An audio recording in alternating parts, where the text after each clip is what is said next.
रात बहुत गहरी हो चुकी थी।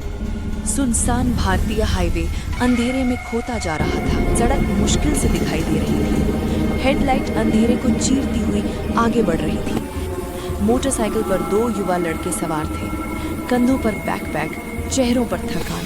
बाइक की रफ्तार बढ़ती गई। हवा कपड़ों से टकरा रही थी। एक लड़के की आंखों में तनाव साफ दिख रहा था।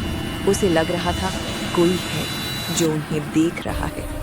अंधेरे के बीच एक हल्की पीली रोशनी दिखाई दी। एक छोटा सा चाय का ढाबा, पूरे हाईवे पर अकेला। चारों तरफ अंधेरा और सन्नाटा, और बीच में टिमटिमाता हुआ पीला बल्ब। बाइक ढाबे के पास रुकी। हेडलाइट की रोशनी में लकड़ी का पुराना ढांचा और एक जंग लगा साइन बोर्ड दिखा। लास्ट चाय 1 AM। ढाबे पर एक बूढ़ा आदमी खड़ा था। पतला चेहरा, गहरी आंखें और ऐसी निगाह जो सीधा दिल के अंदर उतर जाए। वो बिना कुछ बोले चाय बनाने लगा। कांच के गिलासों में चाय डालते समय भाप कुछ ज्यादा ही अजीब लग रही थी, जैसे ठंडी रात में भी वो जल रही हो। दोनों लड़कों ने चाय पकड़ी, लेकिन मन बेचैन था। तभी बूढ़े आदमी ने उंगली उठाई और धीमी आवाज में कहा, यहाँ ज्यादा देर मत रुक।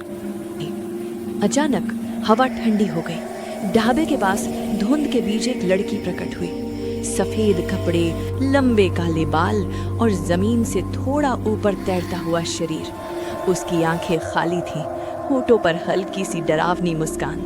दोनों लड़कों की सांसें थम गईं। अगले ही पल बाइक कूदे और पूरी रफ्तार से हाईवे पर दौड़ पड़े। पीछे वो भूतिया आकृति उनका पीछा कर रही थी। उसकी चाल इंसानी नहीं थी। रियर मिरर में सिर्फ डर दिखाई दे रहा था। हाईवे अजीब तरह से मुड़ने लगा। अंधेरा और गहरा होता गया। तभी एक झटका।